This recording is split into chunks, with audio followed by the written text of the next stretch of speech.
Obedience, discipline இல்லை, committed teachers இல்லை, சரியான வழிகாட்டுதல் இந்த பள்ளிக்கூடத்தில் இல்லைன்னா கண்டிப்பாக மார்க் அடிபடும்.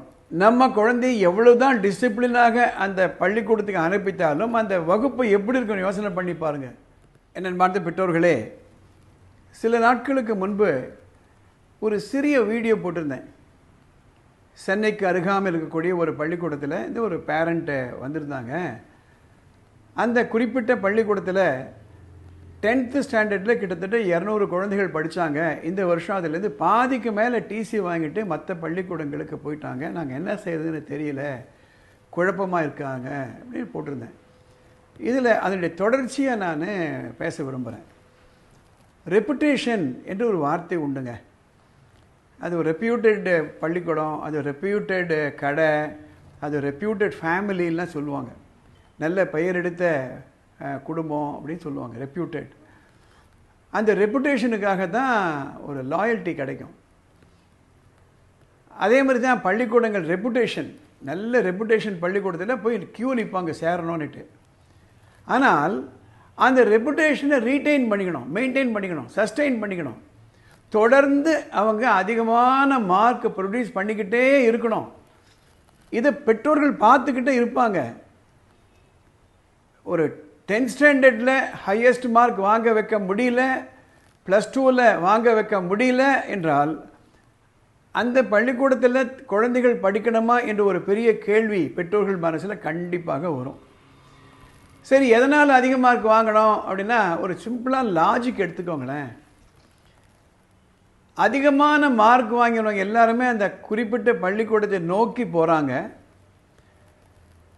அந்த பள்ளிக்கூடத்தில் படித்த குழந்தைகள் மிக மிக அதிகமான மார்க் வாங்கின குழந்தைகள் அதை விட்டு வெளியில் போகிறதுக்கு இஷ்டம் இல்லை அப்படின்னா அந்த வகுப்பு எப்படி இருக்கும் யோசனை பண்ணி பாருங்க. எல்லாம் நல்ல மார்க் வாங்கின குழந்தைகளாகவே இருப்பாங்க. அப்போ அந்த போட்டி மனப்பான்மை இருக்கும்.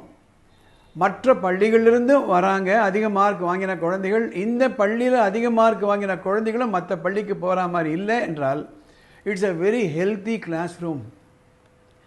அதற்கு மாறாக அதிகமான மார்க் வாங்கின குழந்தைகள் இந்த ஸ்கூலில் விட்டும் போயிடுறாங்க. மற்ற பள்ளிக்கூடத்திலிருந்து அதிகமான மார்க் வாங்கின குழந்தைகள் இந்த பள்ளிக்கூடத்துக்கும் வரலை அப்படின்னா அந்த கிளாஸ் ரூம் எப்படி இருக்கும்னு கொஞ்சம் யோசனை பண்ணி பாருங்கள். நான் பல பதிவுகளில் போட்டிருக்கேன். ஒபீடியன்ஸு, டிசிப்ளின் இல்லை, கமிட்டட் டீச்சர்ஸ் இல்லை, சரியான வழிகாட்டுதல் இந்த பள்ளிக்கூடத்தில் இல்லைன்னா கண்டிப்பாக மார்க் அடிபடும். நம்ம குழந்தை எவ்வளவுதான் டிசிப்ளினாக அந்த பள்ளிக்கூடத்துக்கு அனுப்பித்தாலும் அந்த வகுப்பு எப்படி இருக்குன்னு யோசனை பண்ணி பாருங்க. இவனை கான்சென்ட்ரேட் பண்ண விட மாட்டாங்க என்றால் அது மாதிரியான மாணவர்கள் அங்கே தங்குறாங்க. நல்ல படிக்கக்கூடிய மாணவர்கள் அங்கே இல்லை. Birds the same feather flag together என்று சொல்லுவார்கள். இனம் இனத்தை சாரும் என்று சொல்வார்கள். அப்போ குறைவான மார்க் வாங்கின குழந்தைகள் எங்கேயும் சேர்க்க முடியாதா அப்படின்னா இந்த இடத்துல தான் ஒரு முக்கியமான கருத்தை நான் பதிவு பண்ண விரும்புகிறேன். சிறியரை மேம்படச் செய்தால் தெய்வம் நம்மை வாழ்த்தும் என்ற ஒரு பாரதியாருடைய கவிதை. அந்த பள்ளிக்கூடம் என்ன செய்யணும்னா மிக குறைவான மார்க் வாங்கின குழந்தைகளை அதிகமாக மார்க் வாங்க வைக்கணும். அது செய்யலை அப்படின்னா அந்த பள்ளிக்கூடம் தன்னுடைய கடமையில் தவறி விட்டது என்று அர்த்தம். இன்னும் சில பள்ளிகள் என்ன பண்ணுவாங்க, குறைவான மார்க் வாங்கின குழந்தைகளை ரீட்டைன் பண்ணிப்பாங்க. வேறு வழி இல்லைன்னா அவங்களுக்கும் வெளியில் சீட்டு கிடைக்காது. சரி, இங்கேயே படி, நீ கேட்ட குரூப்பை கொடுத்துட்றேன். அதுக்கப்புறம் அந்த குழந்தைகளை நல்வழிப்படுத்தணும். அதுக்காக மென்டரிங் பண்ணணும். இன்னும் கான்ஸ்டண்ட்டாக அவங்களோட ஃபாலோ பண்ணணும். அந்த வழிகாட்டுதல் இல்லைன்னா it's going to be a big question mark for the future of the school. பெற்றோர்களே ஒன்று புரிஞ்சுக்கோங்க.